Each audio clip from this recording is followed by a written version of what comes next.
D1 exercise 10A question number 10। Question number 10 में ये कहा गया X Y and Z are three angles lying on a straight line. पहले ये बात समझ लेते हैं कि आपके पास स्ट्रेट लाइन है और उसके ऊपर तीन एंगल्स हैं। एक एंगल का नेम है एक्स डिग्रीज, सेकंड जो एंगल है वो है वाई डिग्रीज, और जो थर्ड एंगल है वो है जेड डिग्रीज, और स्ट्रेट लाइन पे लाई कर रहे हैं।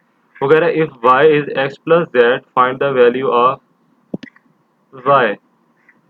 तो यहाँ हम उसने ये बताया है कि जो y की वैल्यू है ना पार्ट वन में, पार्ट ए में, वो है x plus Z, x plus Z. तो वो पूछ रहा है बताएं y की वैल्यू क्या होगी। तो देखें, अगर एंगल स्ट्रेट लाइन पर लाई कर रहे हैं तो उन तीनों का सम क्या होगा, x प्लस वाई प्लस जी, ये तीनों का सम होगा 180 डिग्री। रीजन क्या है कि ये तीनों स्ट्रेट लाइन पर हैं, x plus Y plus Z is equal to 180 degree. Reason क्या है, adjacent angle on straight line. अब इसमें से भी मजीद हमें ये बताया गया है कि जो y है उसकी वैल्यू है x प्लस जेड। तो हम पहले यहाँ y की जगह x प्लस जेड रिप्लेस करते हैं, x वैसे आ जाएगा, y की जगह क्या आ जाएगा, x प्लस जेड, ये वैल्यू आ गई y की जगह पे, फिर आगे plus Z is equal to आ गया 180 डिग्रीज। अब देखें x प्लस एक्स क्या हो जाएगा 2x degrees, z plus Z ये हो जाएगा 2z। देखें 2 इस टर्म में भी है इसमें भी है, तो 2 हम ले लेंगे कॉमन, पीछे हमारे पास वैल्यू बच जाएगी x plus Z is equal to 180 degrees.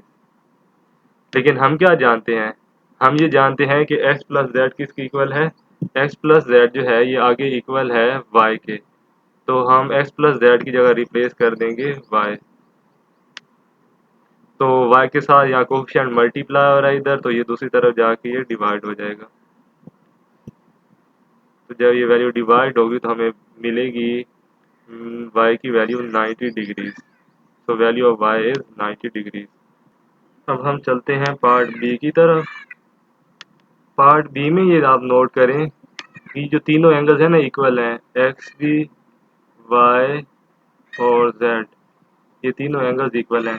लेकिन एक बात हमें ये भी पता है कि इन तीनों का sum X plus Y plus Z, इन तीनों का सम भी क्या है, इक्वल टू 180 डिग्री है। रीजन क्या है, adjacent angles on straight line. तो देखिए हमें वैल्यू ऑफ जेड फाइंड करनी है और ये तीनों हैं भी इक्वल। तो हम क्या रिप्लेस कर सकते हैं, एक्स की जगह पे भी जेड रिप्लेस कर सकते हैं, वाई की जगह पे भी जेड रिप्लेस कर सकते हैं। क्यों, क्योंकि ये तीनों इक्वल हैं।